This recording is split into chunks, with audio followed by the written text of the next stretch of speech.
All right, we are live.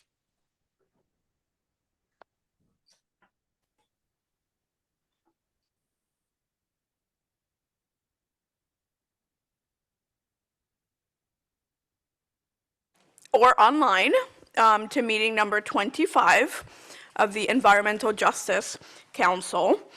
Before we get started, I first want to thank our colleagues at ERG who do a lot of work to make these meetings happen in person and virtual, and who will be helping us through the logistics. So I'll pass it to ERG to provide review of the logistics and interpretation support. Thank you. Good evening, everyone. This meeting will be available with language interpretation into Spanish, Portuguese, Haitian Creole, Cape Verdean Creole, Vietnamese, Mandarin, and American Sign Language. I'm now going to turn it over to our interpreters to go over this in their own languages. Hello everyone. To listen in English, click the interpretation icon and select English. Now over to the Portuguese announcement, please. Para entrar no canal em português, clique no ícone Interpretation e selecione Português. Obrigada. Thank you. Now for the Spanish announcement. Si alguien desea interpretación en español, haga clic en Interpretation y seleccione Spanish. Thank you. Now for the Cape Verdean Creole announcement. Para participar na crioulo, clica na ícone Interpretation e seleciona Cape Verdean Creole. Thank you. For the Haitian Creole announcement. Pour participer, pour tande li nan lang kreol haïtien, wap rentre nan chanel la et puis cliquer sur globe icône interprétation et puis sélectionner créole haïtien. Merci beaucoup. Thank you. Now for the Chinese announcement. 要以普通话参加会议，请单击口语图标并选择中文 Chinese。 Thank you. Now for the Vietnamese announcement. Để vào game bằng tiếng Việt, hãy nhấp vào biểu tượng Interpretation và chọn Vietnamese. Thank you. Language announcement complete. Thank you. Thanks. All right, I'm now going to turn on interpretation.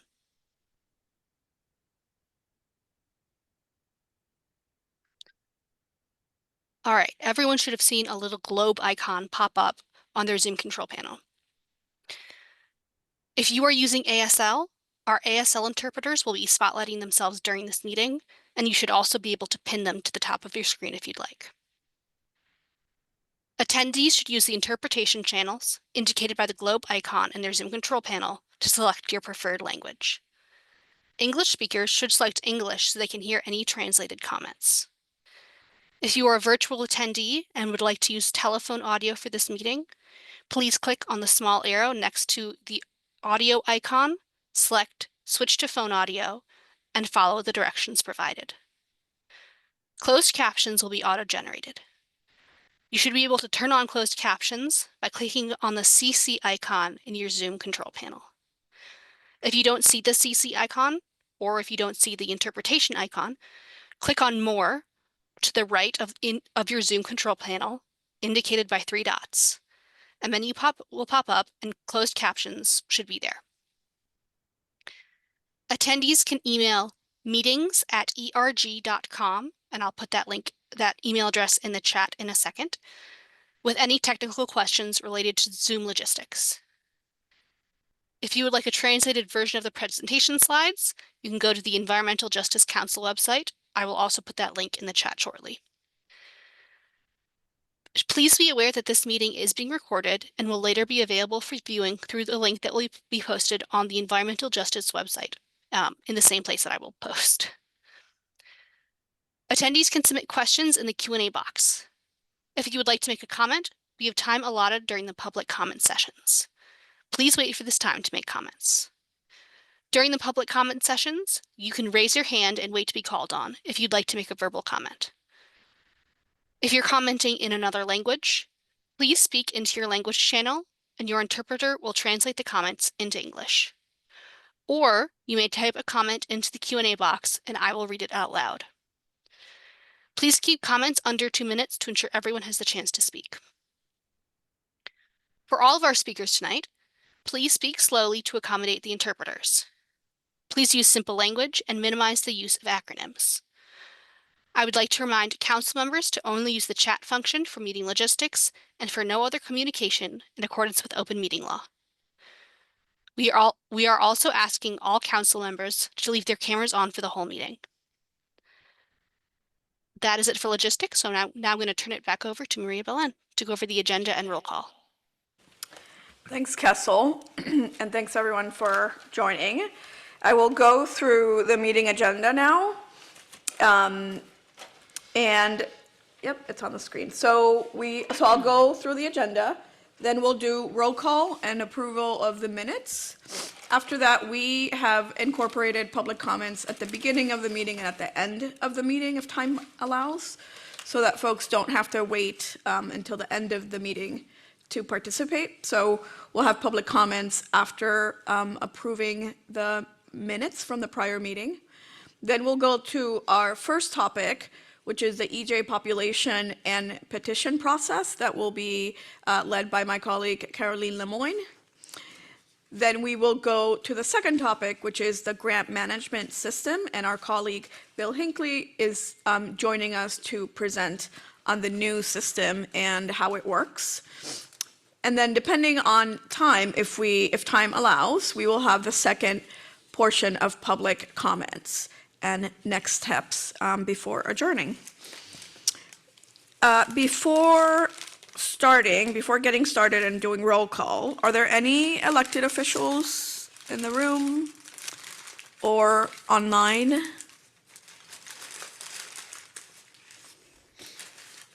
Okay.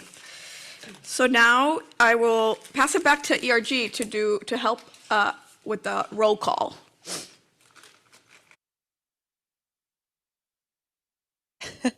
Yes, of course. I'll start with roll call.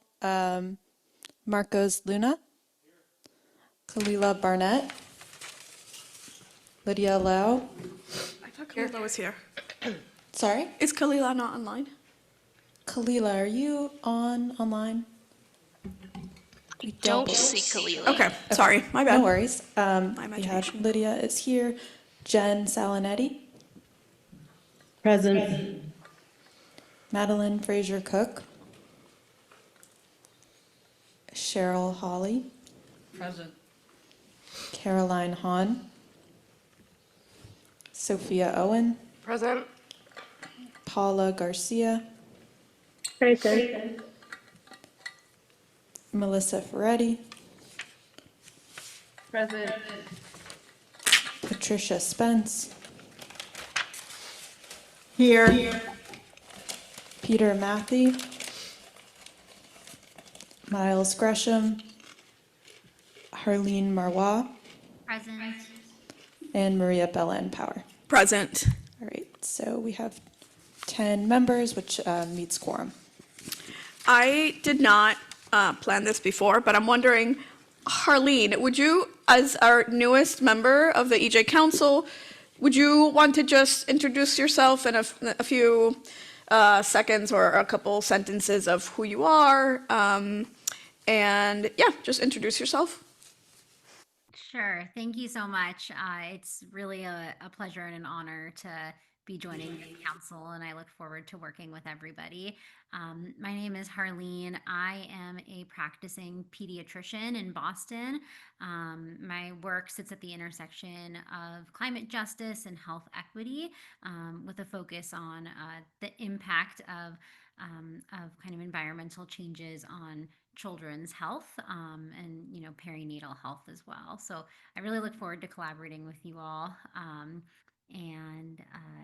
And I had the opportunity to work with Maria Belen Power in the former administration on the White House EJ Council. And so look forward to kind of learning from that experience and this experience as well. Thank you, Harleen. Thank you so much. So now we'll move to public comments. And no, I'm sorry. Are we we're doing approval of the minutes before public comment. So we'll proceed with the approval of the minutes from February 12th, 2026, meeting number 24. So can I get a motion to approve the minutes? I move to approve the minutes. Thanks, Cheryl. Can I get a second? Second. Thank you. Is there any discussion for the minutes? So now I'll request Sophia to go through roll call of the members, and members should vote in favor, oppose, or abstain. Yeah. Sorry, can you hear me? Yep. All right. Marcos Luna. Kalila Barnett. Lydia Lau. Yes. Jen Salonetti. Approved. Madeline Fraser Cook. Cheryl Hawley. I approve. Caroline Hahn. Sophia Owen. Approve. Paula Garcia. Approved. Melissa Ferretti. Approved. Thank you. Patricia Spence. Approved. Peter Matthey. Miles Gresham. Harleen Marwa. Approve. And Maria Bella and Power. Approve. Thank you. Thanks. So now we'll move to public comment. And again, ERG will help us with the logistics and helping the public be able to comment, but also know just how long and any other logistics around public comment. Sorry, thank you. For our attendees, no worries. Sorry, I'll start that over. For our attendees, if you're speaking in another language, you can raise your hand, and once you are unmuted, you can speak into your language room. The interpreter will translate what you say into the English room. You can also submit written comments to the Q&A box, and one of us will read them aloud. Please keep your comments to 2 minutes only. Finally, I'd like to remind everyone to speak slowly for our interpreters and to keep your comments to 2 minutes or less so everyone has a chance to speak.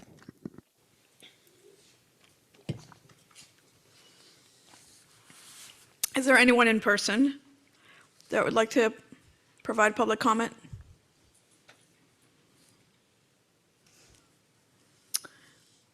Anyone online? I'll let you, Castle, manage the online. Yes, we have Mary Ann Babinski. You should be able to unmute yourself. Can you hear me? Yes.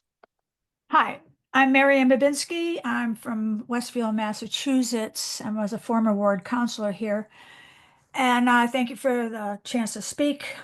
I'm going to say that I have looked at the slides for today's meeting, and I have some comments related to the EJ population and process.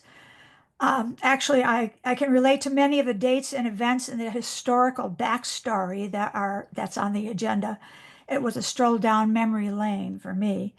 Allow me to add a few more notable times. In pre-COVID times, a community in my city was designated EJ population.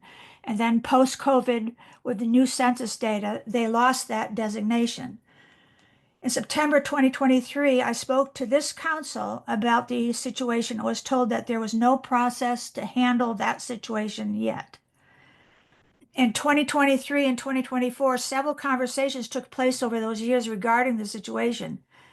The state reps suggested the petition as an option. In February of 2025, the residents submitted the required petition, not knowing that petition had a dead end.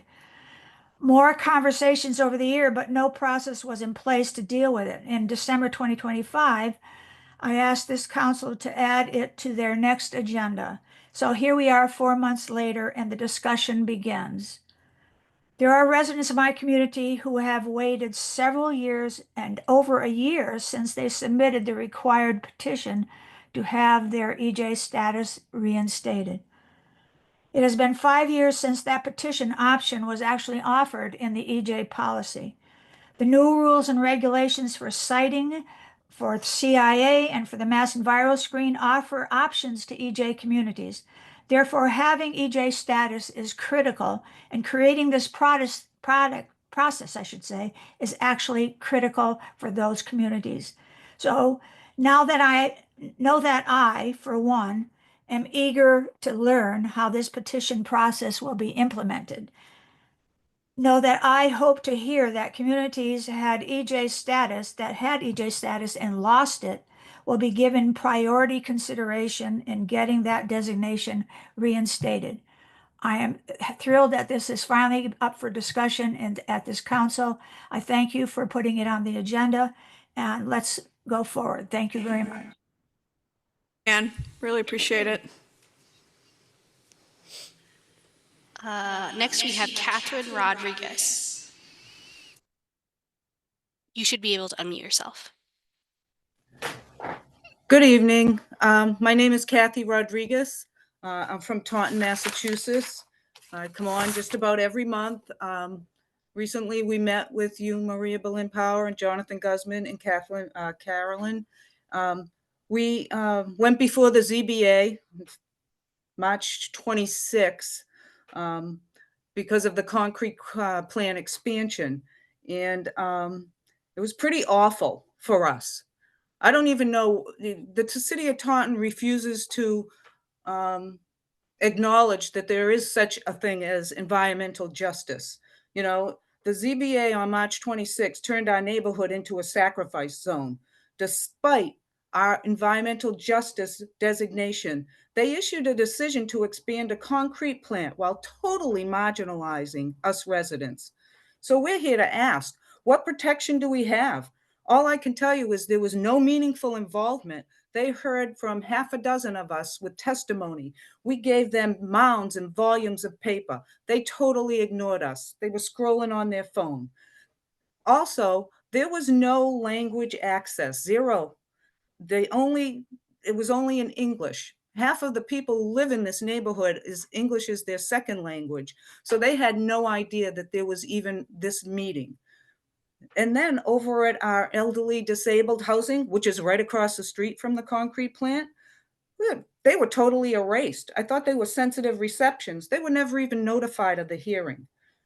We were totally ignored. And if the outcome reflects the process, then something is, deficient. So, we just want to know, totally ignored. And again, they did a gentleman's agreement. We were totally left out of that. But now this plant can operate any hours they want, especially if they have a DOT or a state or municipal job, which is great. That's how you treat your most vulnerable citizens. So we're pretty angry. We're pretty angry as a group, and we're going to be sending a letter to the council. We want the Secretary Tupper to review this process down here in Taunton. We can't keep quiet anymore because we don't know what fresh hell awaits us with the expansion of this plant. We need help and we need to make noise. And we just want to let you know that that's coming because, enough is enough. We can't take this lying down. Our lives depend on this. People are being hurt every day due to the operation of this plant. I just want to thank you for your time. Thank you so much, Catherine. Is it possible to see the public comment on the screen, whoever's making public comment, or no? Just the name or? Well, if they're online, like if they're on Zoom.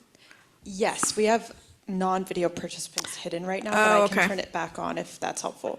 I guess let's see how many more comments there are. Just feels more human to see who's talking. And they have to be willing to turn on. Right, okay, sounds good. We have a written comment that I can read aloud. Kristen Mello said, "Thank you for addressing the mechanism by which neighborhoods can petition for EJ status. Would you please also include information in your talk about what will happen for communities that have already submitted a petition prior to tonight? Thank you from Westfield, Mass." Thank you. That's something that we can definitely take back and make sure that those applications or requests are dealt with. All right, I think that's all for now.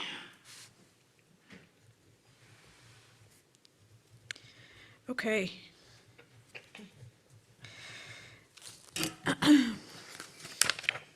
All right, so I think now I'm going to pass it to my colleague Caroline Lemoyne, who is our Deputy Director of Environmental Justice and has been leading a lot of really important work.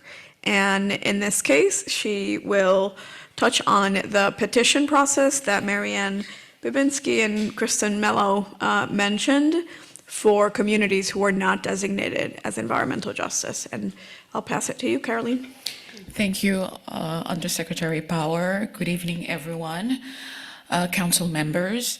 My name is Caroline Lemoyne. I'm the Deputy Director of Environmental Justice for External Affairs and Secretariat Language Access Coordinator with the Office of Environmental Justice and Equity. We appreciate the opportunity to connect with you all tonight and discuss this important work ahead. So tonight's presentation is really focused on introducing the draft environmental justice population petition process that our office is currently developing. But before we do that, I would like to, we thought that it will be helpful for the community, for the public to understand the historical development of the definition, how it has evolved over time, and why that evolution matters. So we are joined by co-presenters Eugene Benson, Commissioner Stacy Rubin, and Andrea Namiche, who have played key roles in advocating for and shaping the legislative development of the present statutory definition of EJ population. I want to also mention that in the coming weeks, the Executive Office of Energy and Environmental Affairs will release the draft regulations for the EJ population petition process for review and public comment. I just wanted to make clear that tonight is just an introduction and that there is more to come. At that time, the council will also have the opportunity to review and evaluate the proposed regulations to ensure they address the needs of the communities they intend to serve. So with that, I will turn it over to Eugene to walk us through the history of the EJ population definition. Next. Thank you, Caroline. Next screen, please. And good evening, everyone. My name is Eugene Benson. I am a retired lawyer, and from 2003 to 2013, I was legal counsel at Alternatives for Community and Environment, and I've also taught environmental justice, law, and advocacy at Northeastern University and Boston University. And I'm here tonight to talk to you very briefly about the beginning of the EJ population definition in Massachusetts. Next slide, please.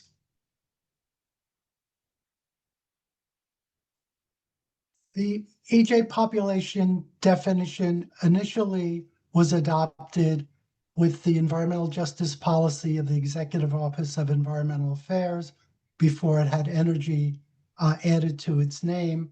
And the policy was effective October of 2002, so almost 24 years ago. And it was adopted after advocacy by a lot of groups and a lot of reports and processes leading up to it. Next slide, please. And the definition in that was based on US Census blocks that met one or more of the following four criteria: median household income at or below 65% of the statewide median income.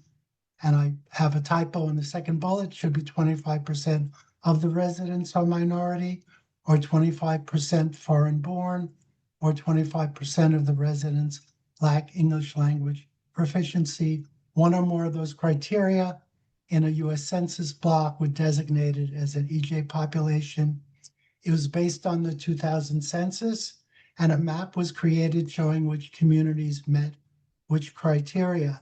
At the time, EJ advocates wanted a policy that would allow an opt-in provision for areas where part of a census block met one or more of the criteria, but not the whole block. An example we had was East Freetown, but the opt-in provision was not included in the policy.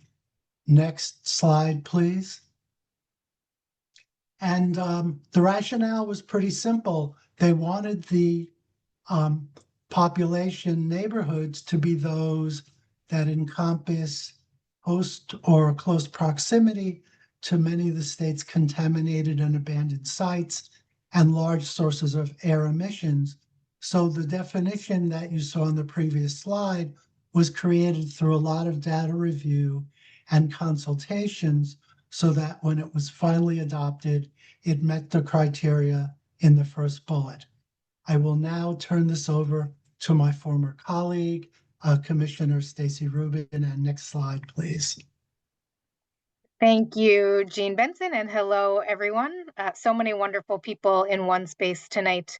I am Stacy Rubin, a commissioner at the Department of Public Utilities, though I'm here tonight to talk about my work prior to this when I worked with Jean Benson at ACE, and we continued the work on the environmental justice population definition.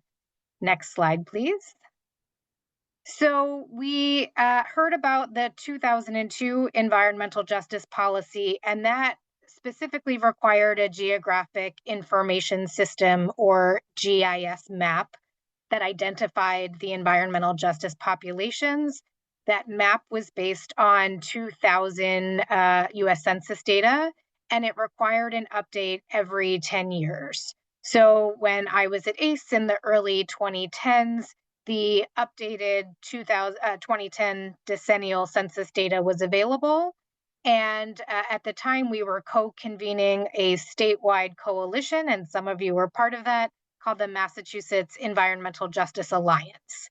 We worked with the Mass GIS office and state leaders to update the state mapping tool, and that did result in some changes. Some communities were added with an environmental justice population status, and a few were removed. There was also efforts at the time to work toward making something more than just a policy. So the Mass Environmental Justice Alliance pushed really hard for many, many years. That resulted in the Environmental Justice Executive Order 552, signed by former Governor Deval Patrick at the end of his term in 2014. And that executive order specifically required the state to consider the environmental justice population and to potentially update it within 60 days of the executive order. Next slide. So after the executive order was signed in 2015, the Mass EJ Alliance worked with EJ Council member Dr. Marcos Luna and others to do an assessment. Should we consider other demographic criteria beyond income, race, and limited English proficiency? We looked at disability status, educational attainment, whether people were food stamp recipients, and others. We ultimately made some recommendations, and the state did not move forward with any changes at that time. And again, further efforts were made to increase the protections for environmental justice populations. So I'll pass it over to Andrea Nemicha to tell us the next part of the story. Andrea. Thank you, Commissioner Rubin. Good evening, everyone. My name is Andrea Nemicha. Previously, I was the co-executive director of Neighbor to Neighbor Massachusetts, one of the co-convening organizations of the statewide environmental justice table, which advocated during 2019 and onwards for a revised definition of EJ populations in the Commonwealth. So the revised EJ definition is what currently exists in statute and was passed back in 2021 in an act creating a next generation roadmap for Massachusetts climate policy. Next slide, please. So the Massachusetts Environmental Justice Table came together to continue advocacy efforts when environmental justice legislation didn't succeed in the prior legislative session. So Neighbor to Neighbor and Green Roots were co-conveners of the table alongside Alternatives for Community and Environment, North American Indian Center of Boston, and the Coalition for Social Justice. And we had also, of course, critical legal partners like Jean and key allies from the Conservation Law Foundation that were a part of the coalition. So the Environmental Justice Table really focused on identifying the criteria and thresholds to define environmental justice populations in the Commonwealth. Prior environmental justice executive orders and policy, as we've heard from Jean and Commissioner Rubin, focused on minority income and English language proficiency. So the new definition back in 2019 and what's currently in statute included an added criteria, which was minority plus income. So the coalition during this time worked very closely with Dr. Marcos Luna to map environmental justice populations in the Commonwealth, experimenting with this expanded criteria and thresholds for each criterion. So I'll pass it back to Commissioner Rubin to discuss a little bit more how the new definition with the revised criteria, just a reminder, it's minority English language proficiency, income, and then minority plus income that passed in 2021 differed from the 2002 policy and executive orders, and how it has evolved in the Commonwealth from 2021 until now. Thank you, Andrea. Next slide, please. So one of the key differences from the 2002 to the 2021 Climate Act definition, which is also in the 2021 Energy and Executive Affairs EJ policy, is that this sort of race plus income criterion was developed because what we were looking to do is figure out how communities that were sort of not being captured by this sort of income only criterion, the race only criterion, or the limited English proficiency criterion, who've been fighting environmental injustices for a long time, could potentially be captured. As Jean mentioned earlier, the community of East Freetown is a community that is a Cape Verdean community, had been involved with a lot of campaign issues, and it's a Cape Verdean community in a very narrow geographic stretch, but in a much bigger census block group that is whiter and wealthier, so it wasn't meeting any of the designations. So even with this race plus income criterion, we weren't capturing all of the different geographic communities. So what the 2021 definition added is this option for the Executive Office of Energy and Environmental Affairs Secretary to designate a portion of a neighborhood, so an area smaller than a census block group, as long as one of the criteria above were met. And then there was also the addition of the EEA Secretary's ability to de-designate a sort of sub area of a census block group if there were certain criteria that were met. So we're going to focus the remainder of the conversation on the designation piece. And I'll just go to the next slide to briefly mention that there, again, the sort of summary of differences from the earliest definition to the current definition is it's a higher threshold to be a race-only designated community. Now 40% of people of color compared to 25%. We now have this income plus race criterion, plus the ability for the EEA Secretary to do the designation or de-designation. So I'll pass it over to Caroline Lemoyne, Deputy Director, to talk through the proposal for the designation process. Thank you. Thank you, Commissioner Rubin. Next slide, please. So this leads us to the draft environmental justice population petition process. So when we look at the statute from a procedural perspective, the law sets a clear framework for communities to request a designation of a neighborhood area as an environmental justice population. While certain neighborhoods may not initially meet the environmental justice population definition, the law creates a pathway for residents to petition for this designation if they meet one or more of the criteria as outlined by Commissioner Rubin, such as having a lower medium household income compared to the state, a high proportion of minority residents, a significant number of households with limited English proficiency, or a combination of a moderate minority population and municipal income thresholds. On the other hand, certain neighborhoods may not qualify for designation if they have higher than average income, a majority of adults with college degrees, no significant environmental burdens, a good access to parks, open space, and other recreational resources. If a neighborhood does not meet the standard criteria for designation, that does not automatically disqualify the petition. Certain factors, for example, elevated pollution, related illnesses, or proximity to environmentally impacted areas may be considered in the review process to determine whether it bears an unfair environmental burden. So the procedural process provides that regardless of whether a neighborhood meets the standard criteria, residents can petition the secretary so that their community conditions are fairly evaluated. So with that in mind, I am going to walk us through briefly the 5 key steps for the EJA population petition process. So the first step is to really submit a petition. A petition may be submitted by at least 10 next slide, please. I'm sorry, thank you.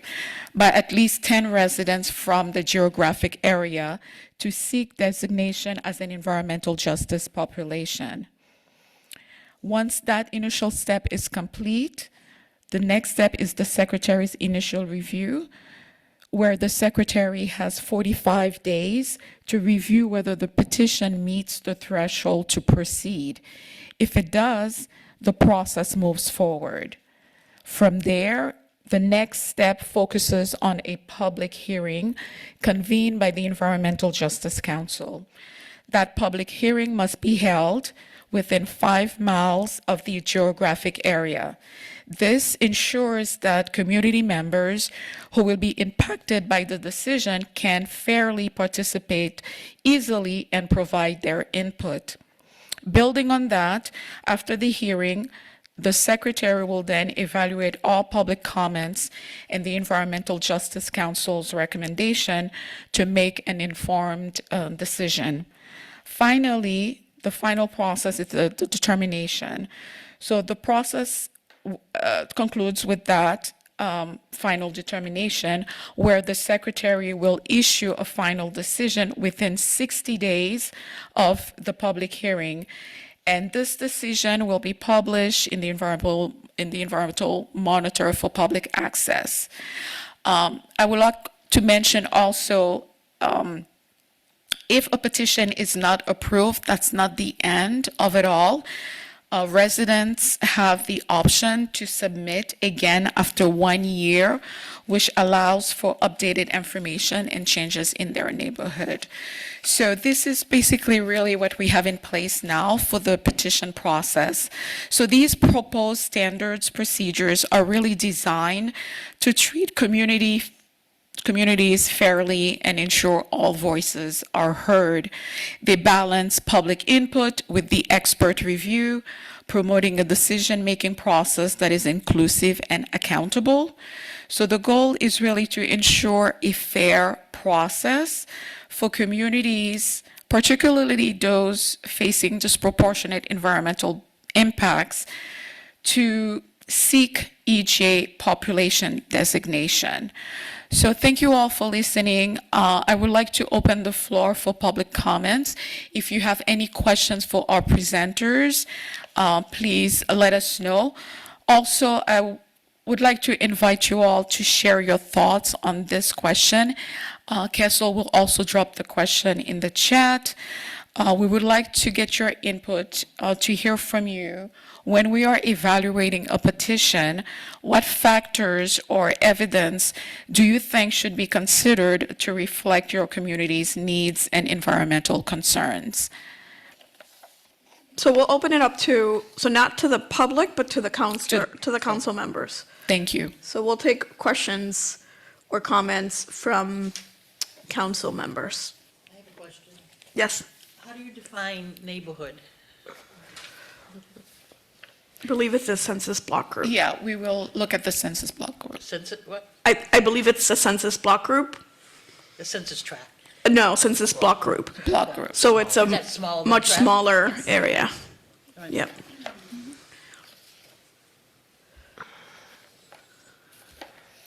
I also have my contact information.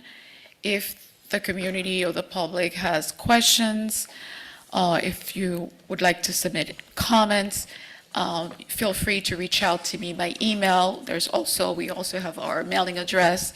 So all my contact information is there if you have any questions. I think Paula had her. Paula, do you have Paula? a question? Yes. Thank you so much, Caroline and everyone for the presentations and for drafting the process. I have two questions. One has to do with the public hearing. So it's 5 miles. Can you expand on the rationale for that 5 miles radius area? And just thinking that it's large, so I would love to hear a little bit more on that piece. And then as communities are trying to elaborate on why they should be designated as an EJ community, EJ population, can the work that is being happening around the siting and permitting regulation and burden areas be something that communities could use to articulate the designation as an EJ population? Thank you. Yes, I think to answer the latter question, we will consider other factors. So to answer your question, Paula, yes, we will, when residents are submitting the petition, they can also submit supporting documentation pertaining to their community. So any data on cumulative impacts for that community can be submitted along with the petition, and that's something we will consider during the review. Yeah, so the five criteria, Caroline, the one that you mentioned about education and income, one of them is about pollution, right? And so it could be possible that we consider the mass enviro screen and being in a burden area as information that indicates that a community is facing pollution, to just fit one of the criterion. Correct. So the MES tool is one of the tools that it could be. I think that's what we're open. I mean, thank you, Paula, for bringing it up. It could be one of the ways for the secretary to consider the petition. To answer the 5 mile, I mean, we're bringing it here.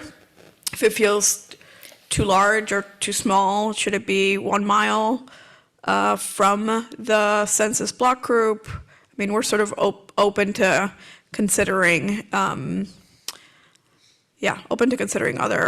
other perspectives. Can I ask, so I guess the feds determine what a census block group is, right? Mhm, And how do they make that determination? I mean, How do We they should know ask who our lives GIS there? expert on the council, Dr. Luna. You want the short answer or the long answer?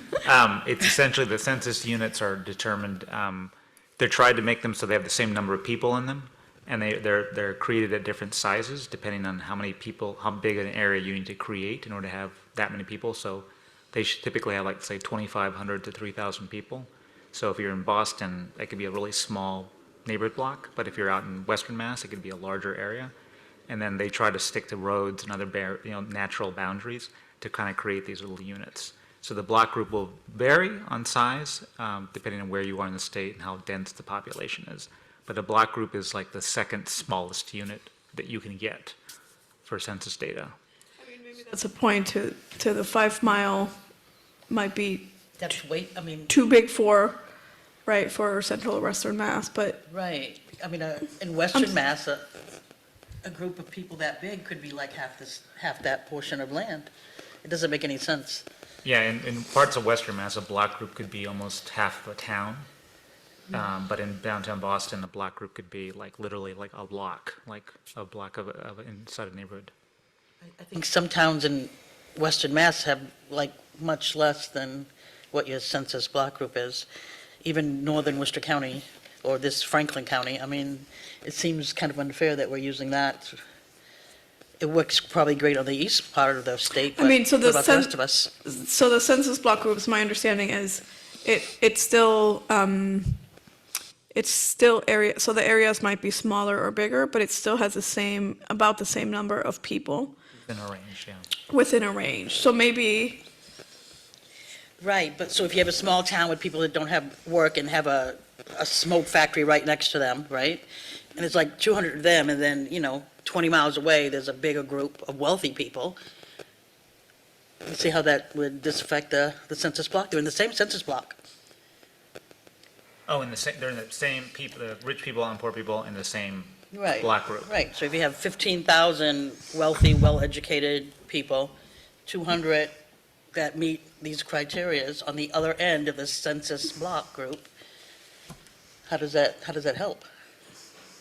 You always have that challenge that the way the data is collected. So you could have a block group, a census block group that has people that are mostly lower income, and then another one that's mostly wealthy, and so then they kind of look like what you expect. But then you might have one where you have a lower income community that's small inside of that block group, and then you have a different, and the data is just not available very easily to kind of parse that out. So that's one of the challenges. And to go smaller, you actually lose information. So it's kind of like it's a technical challenge to kind of get that.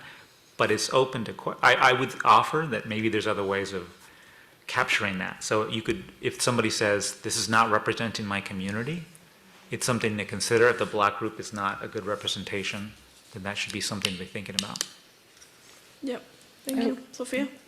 Thanks. I guess in thinking about the 5 mile radius, I think without having looked at the draft, I think the question that I have is what is the purpose of the 5 mile radius?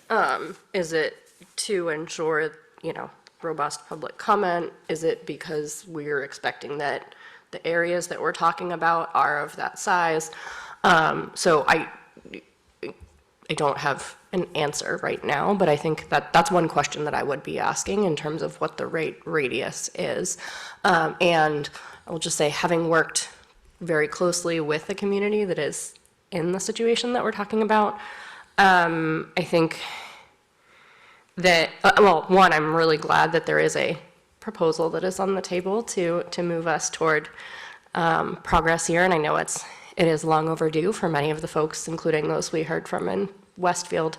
But in addition to the question around the radius, I think the point that Paula brought up about what other information we're using is an important one, and I would recommend that if we're thinking about the potential for community members to be able to use tools, using things that are already under development and have been approved for things like Mass EnviroScreen would be a good thing. And I would also say I know that there were a number of people who, or organizations who commented on the citing regulations and had a lot of thoughtful feedback about what else could be potentially considered as evidence, including like community science, or to Marcos's point about where there's not enough data. I know,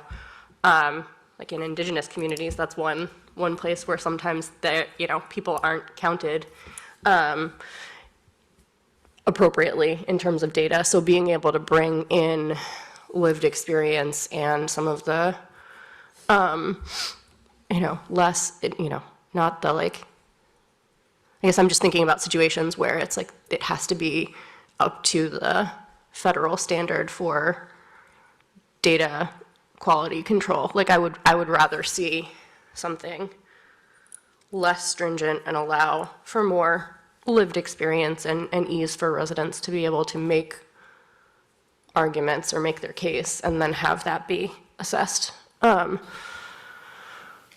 then I was wondering a little bit more about just what the thinking is behind just the process for the public hearing itself and the role of the EJ Council, but we can come back to that later. I want to make sure that other folks get to speak first. Sure.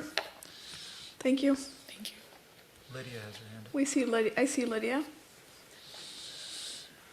Can I just Yeah, I think Cheryl just wants a quick follow-up, and then we'll come to you. Yeah. Is there some reason we have to use federal data or not our own? If there's a reason we have to use federal data and not our own. Yeah. It's easier. Hmm? It's easier. Okay, but we're supposed to be serving the people of Massachusetts. Do we have to do what's easier? I mean, I'm open to do what's better, and if there's an alternative that is better, I think we can definitely consider it. Lydia? Yeah, so do I understand correctly that the census block group is the basic unit, but a community can also petition, and argue that there's something smaller than a census block group that should be designated as an EJ population, or perhaps, there may be like a few census block groups and then like half of a census block group that should be part of a EJ population. So is that right? That we can, even though that's the basic unit, that there's the possibility of petitioning for more flexibility around that. As I would agree with that. I do think that sometimes the census block groups can be a problem where you have a small population, that may have been like, encroached upon, or, there may be a really, may have been a lot of gentrification in the area. And then I think also the thing about 5 miles, I guess 5 miles is a pretty far for some people. If you don't have a car, or, it's not like an area where people drive. That maybe, it's not supposed to be the floor, it's supposed to be the ceiling, right? So maybe there needs to be some language about that, like as close as possible, and in no case more than 5 miles or something. That makes sense. A range. Yeah. And I agree with this comment about lived experience and bringing in community data.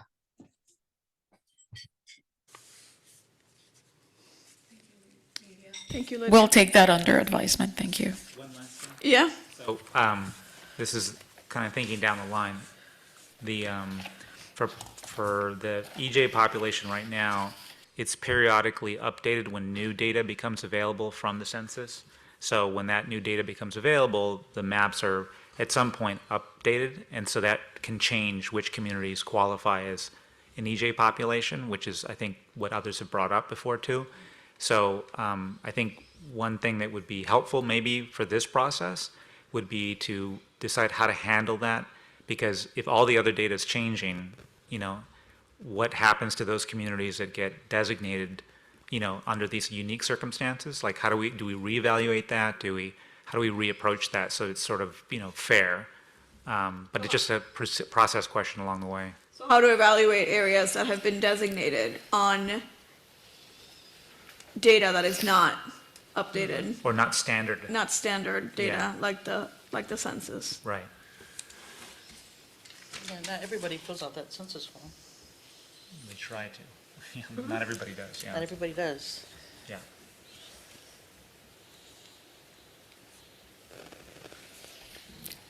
Yeah, and we're happy to sort of take this in and come back also with Yes, there will be another revised. discussion with the council once the regulations are complete. Any other questions from council members or from our speakers?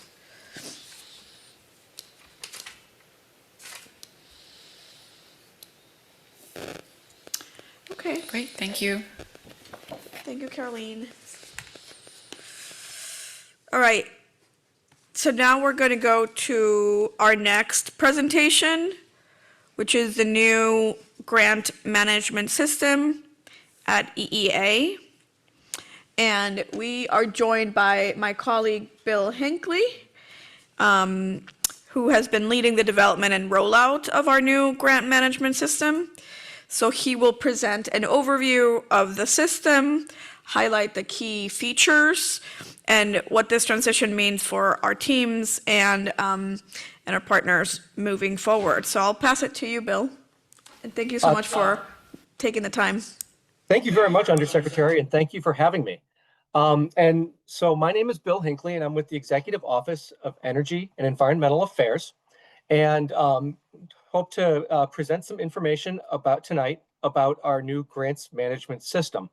In advance, I'll say that it's always a little bit awkward to talk about software because software, the best way to experience software is, of course, to use it. And so what I hope to do is the bulk of this presentation is screen captures, and some of them are annotated. So those will be in this presentation for reference later on. And there are some links to the system that are there in the links that are available to you afterwards. So I'm just going to click to our next slide here and talk about a little bit about why we developed this new system for grants. And the idea of what we created here was to create a central location to manage your grant work with all of our EEA agencies. So just as an aside, we do have the executive office and then 6 agencies that work with us. And together in any given year, there's over 80 different grant programs that are available to municipalities, nonprofit organizations, businesses, farms, and other qualified entities. So this system is intended to give all of our constituents a mechanism to find and apply for grants. It's a secure way to transmit, retain, and view documents and messages, and a tool to see all of your grant work in one place, to see the progress of your application through the application process, a way to communicate with the program staff of all the different grant programs, a way to send in important communications, such as requesting payment on your grant or transmitting something like a report, and a way to collaborate with your team and to save records and access them for the future.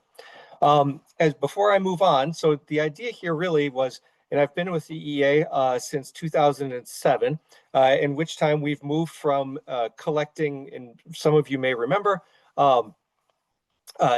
sending in 6 or 7 copies of your grant application, all in paper. And of course, it was time consuming and expensive and difficult. And what we've really tried to do over time is modernize this with a much more convenient way for you to see all of your activity in one space. The first thing I'd like to show is this is a screen capture of what we call our public portal. Anyone, anywhere with internet access can see what grant opportunities are open at any given time. So as of today, for instance, there are 11 different grant programs that are open for applications. You don't need a password or you don't need a username or anything to see this, and you can learn about the grant and to see if it might be a good fit for you just by clicking on each different opportunity. What I'm showing now is what will happen if you do choose to make a username and a password. So when you create an account with our grants management system, you're provided with a custom dashboard, which summarizes all of your grant activity in one place. So for instance, this one here shows you various drafts that you may be working on for different applications. Maybe you have applications that you're preparing for multiple agencies. Those drafts would appear.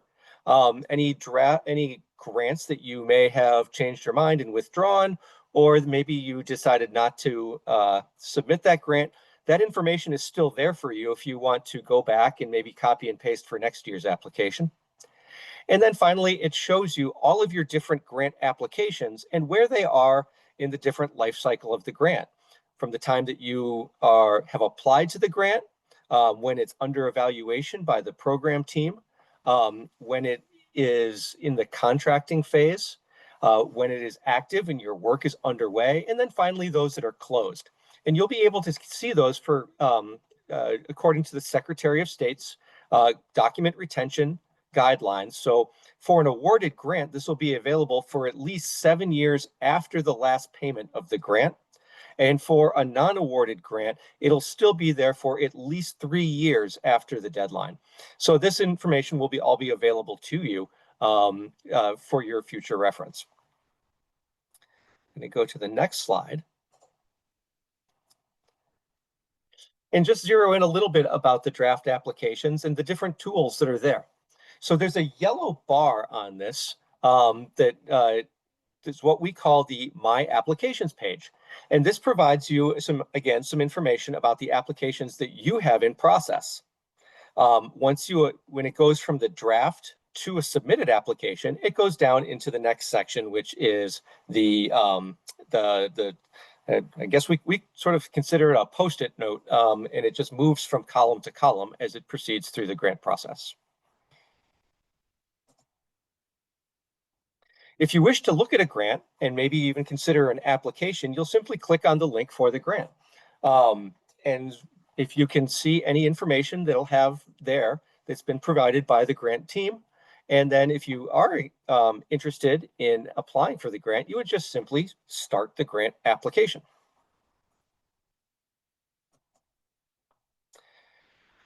If you are awarded a grant, there are a number of tools in here that will provide you with information that'll help you to manage your grant over time. So I've just selected some of the tools that are in here as just sort of a sample of the different opportunities that are here. For instance, if you're awarded a grant, there is a budget page. The budget page is here to help you to track your spending on your grant, and it lets you know how much money is left on your contract. And it'll give you a link to every transaction that's occurred. So you can always check your numbers against ours to make sure that that everything is aligned. And so it's never really a mystery how much you have left on your grant. And it's intended to also help it so you don't have to create separate spreadsheets and separate tracking tools. That information is provided here for you in real time. Let's see. Here's another tool that we call our task checklist. So with any grant, there's always going to be things that need to be accomplished, whether it's sending in a report or sending in a form or requesting a payment or something to move your grant along as you're doing the work. So this tasks checklist allows you to see tasks that are assigned by the grant program and to create your own tasks to assign to the program manager. For instance, if you wish to request a payment, instead of the current way for most of us, which is to go on email and send an email to the program manager with your information, you would simply go in the portal, fill out a brief form, upload your information, and it'll go directly to the program manager's box. They'll process it here in the system, And so you'll get an instant update when they move it into the approved status. So our goal here is to improve communication with our constituents and hopefully avoid that feeling like you're sending things into a black box. We really want you to feel as though you understand what's happening with all the communications and products that you're creating with your grant.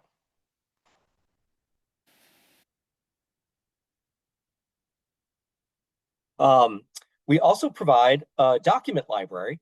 The intent here is that everything that you provide to your grant program is kept in this secure library. And again, it's kept for the document retention guidelines, and you can go back and reference it at any time. So anything that's any sort of a document that's included in your grant, whether it's the ones that you use to apply for the grant, maybe you needed some forms in order to continue your grant application, anything that would include payment requests, maybe your first report, anything that you upload or provide to the grant, it's always going to be here for you.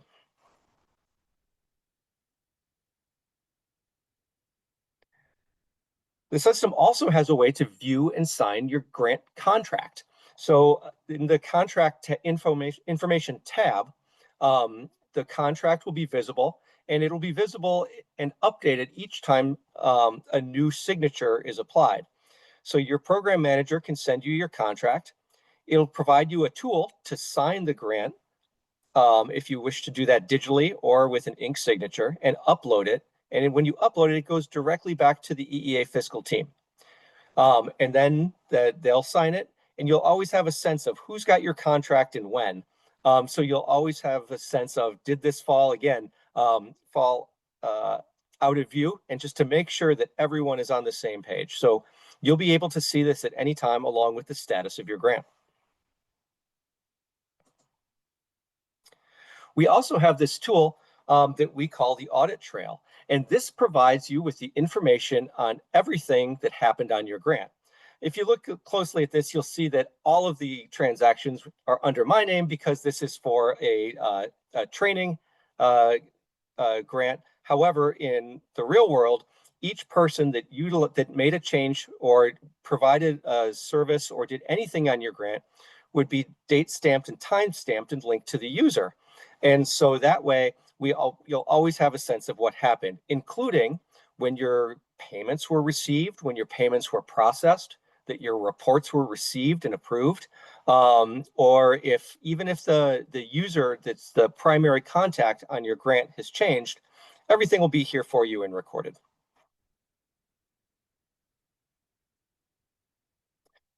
We also have an internal communication tool we call info requests.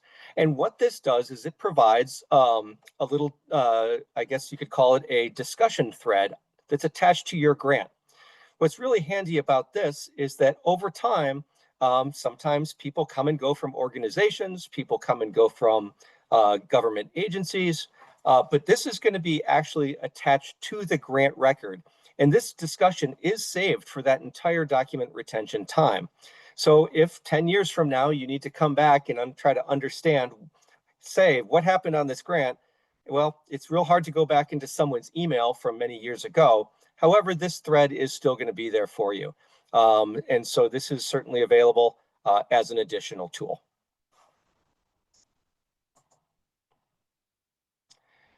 So I'm just going to go through a couple of the other little items that are on here.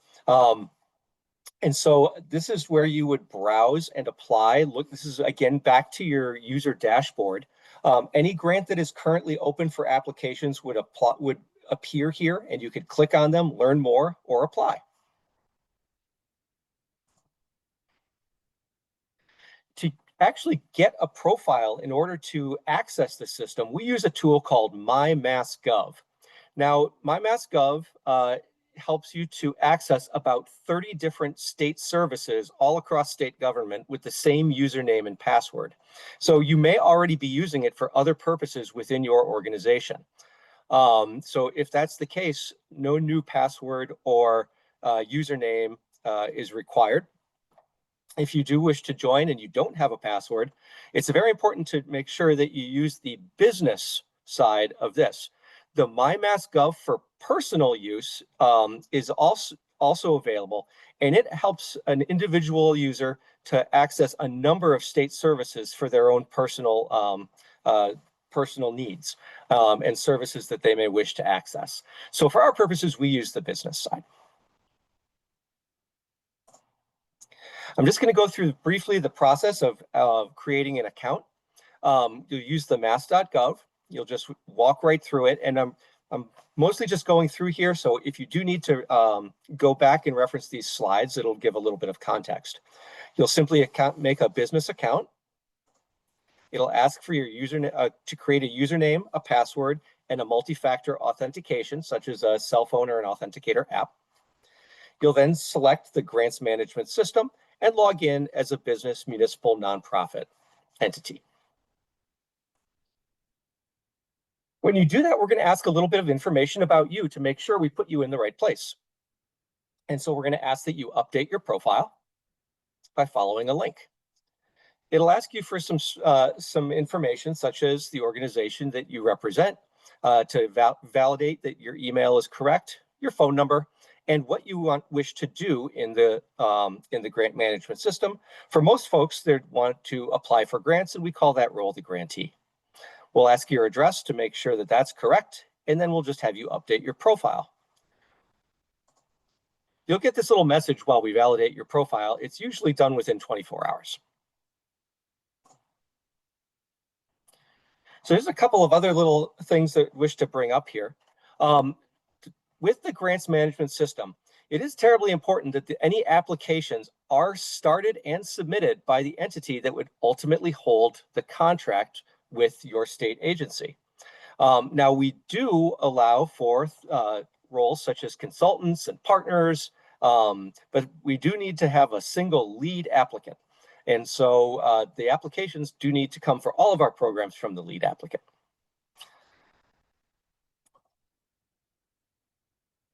We have a way for users to come in and collaborate on grant applications, and we call that role the consultant. And even if you're not a paid consultant and you just, but you're a friend, a partner, or any other role that wants to help to edit a grant application or submit reports or work on the grant in any way, there's a way that we can add you to the grant application or to the individual grant. And we're happy to do that. And we can also make it so that your organization can manage on its own how users are connected to your grant.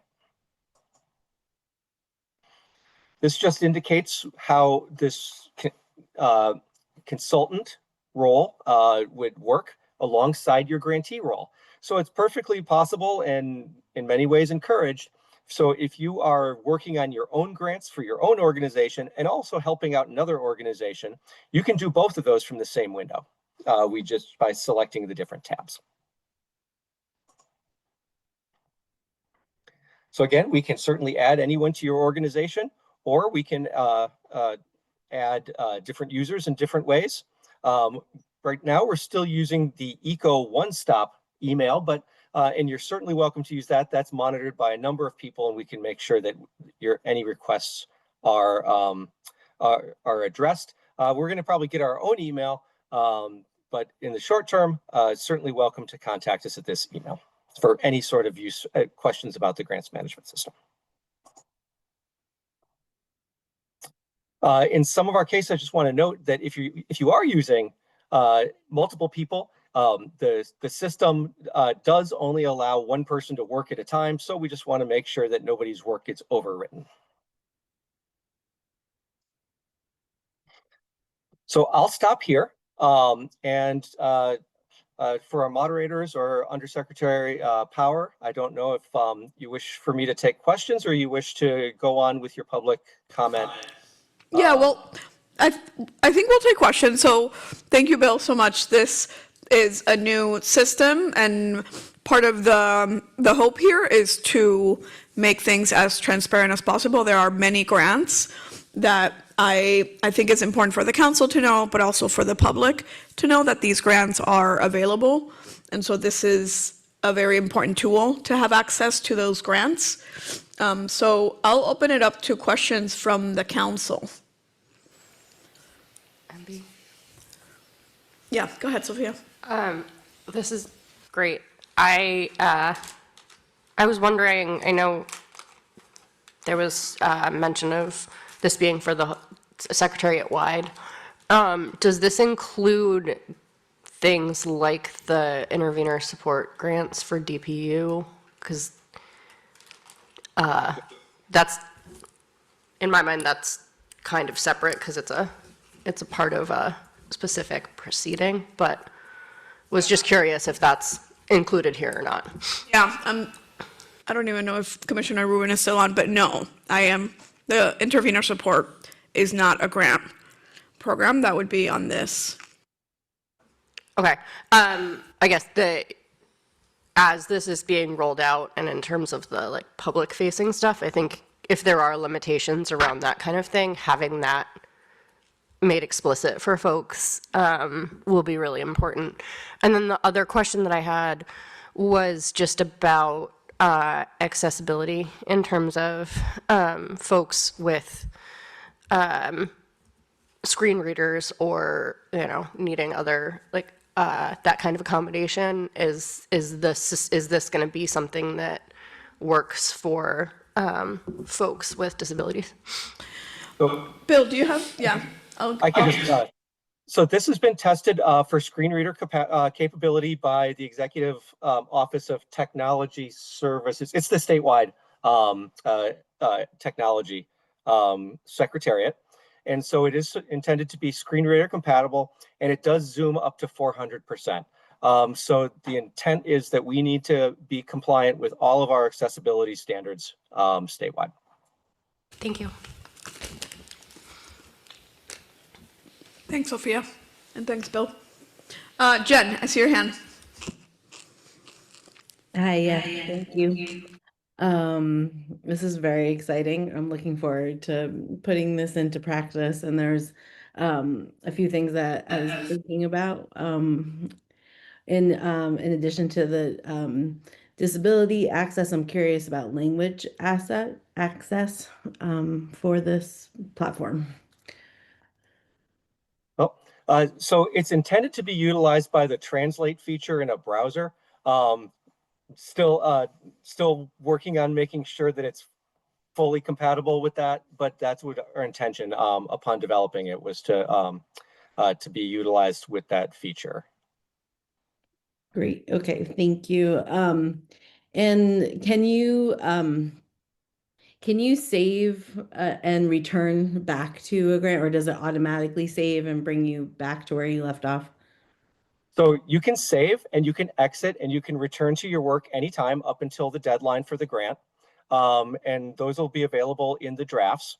And so you can come back to it anytime, which is a huge improvement for some of the web forms we used in the past that didn't have a save feature, but we're really excited that this does offer that.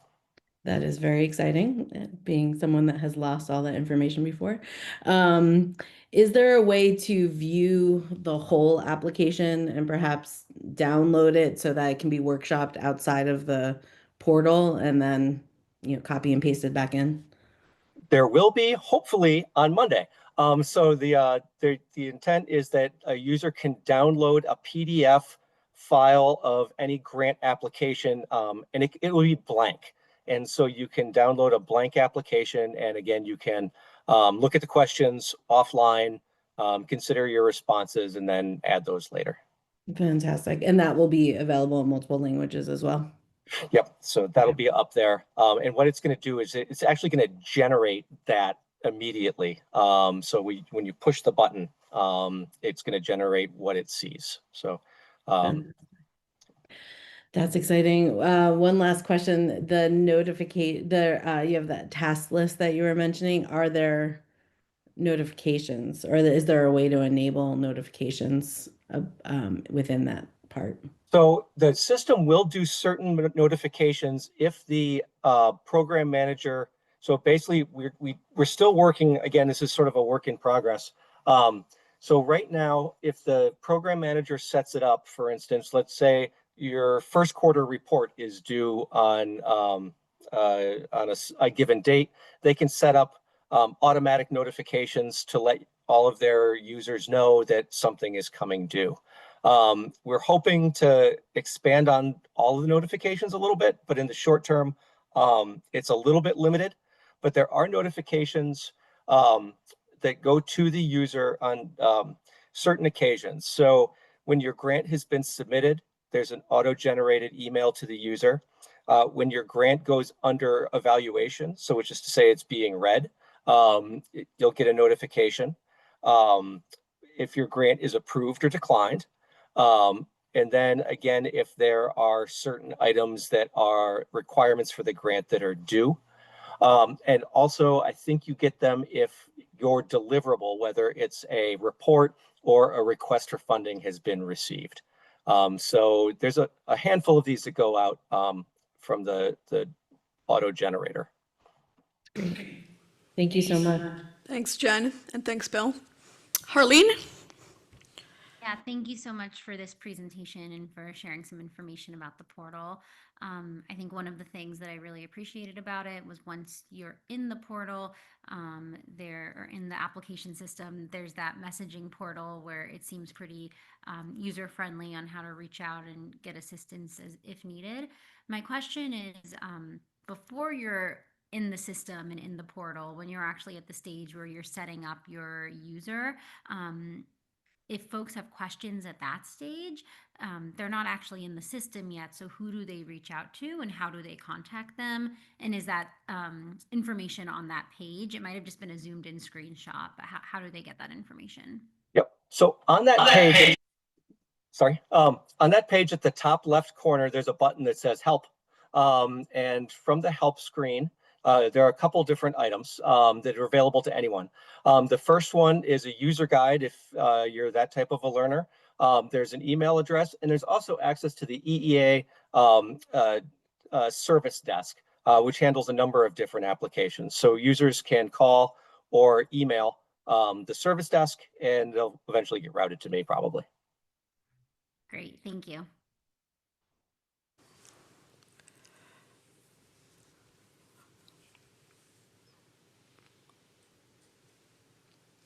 Anyone else? I have a question. Yeah.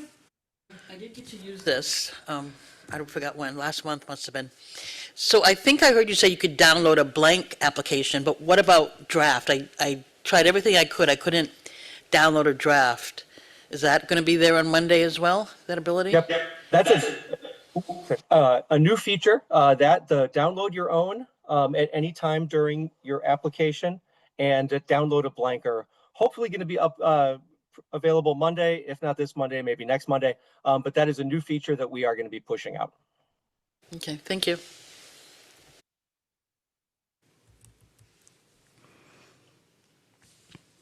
All right, well, hopefully this gets out to folks and makes it easier to apply for the grants that we have available. Thank you so much, Bill. Really appreciate it. Thank you very much for having me. All right, so now we're going to the final portion of public comment. So please raise your hand virtually or use the Q&A feature. And this is also a reminder to please keep your comments to under 2 minutes. Is there any other logistics on public comments? I think that's it. Everything else is the same from the beginning. If you're online, please use the raise hand feature. If you're in person, you can just raise your hand in the room and we can bring you a microphone if you can't make it to the podium. I don't currently see any hands up. Okay. But we do have several in the Q&A box. Kessel, I don't know if you're able to read some of those out. Yes, I can read them. All right, so we have some from David Dow. He said, the Unitarian Universalist Fellowship of Falmouth Social and Environmental Action Committee supports the designation of the Mashpee Wampanoag tribe as an EJ population. The Sierra Club Cape Cod group supports treating the tribe as a separate entity with treaty rights. He goes on to say, the UCC Falmouth SEAC works on climate change challenges within the faith community environmental network of Cape Cod, which is 60 communities of faith.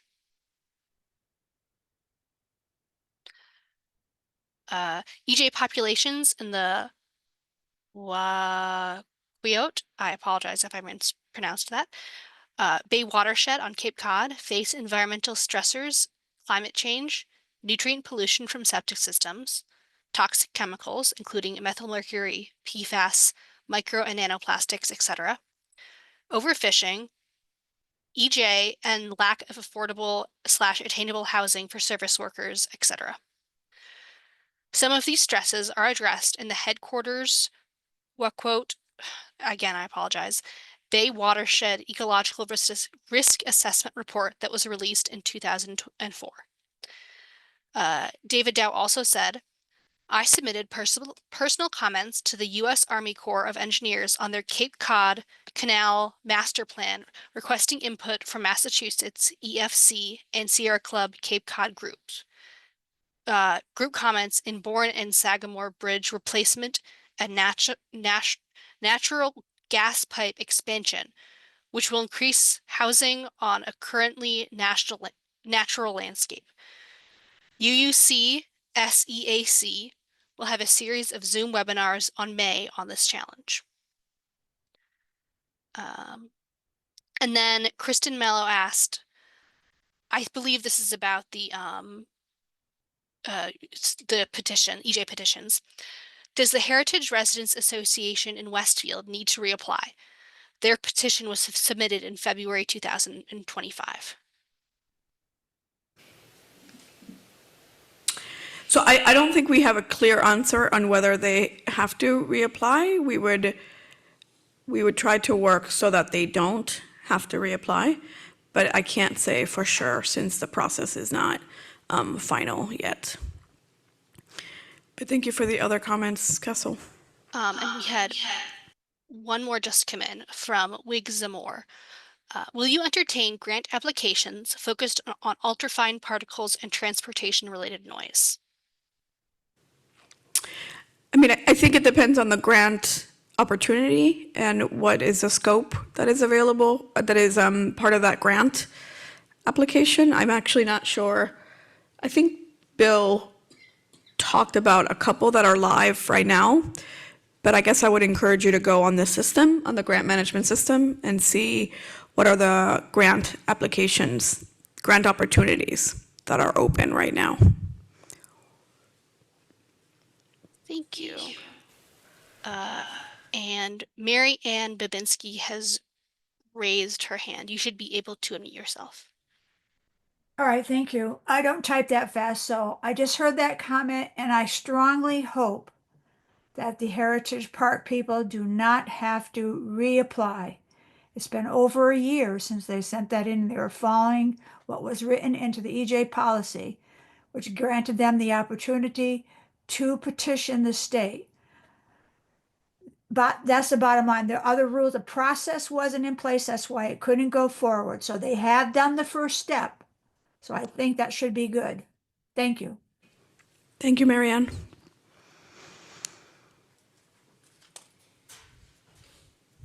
Anyone else?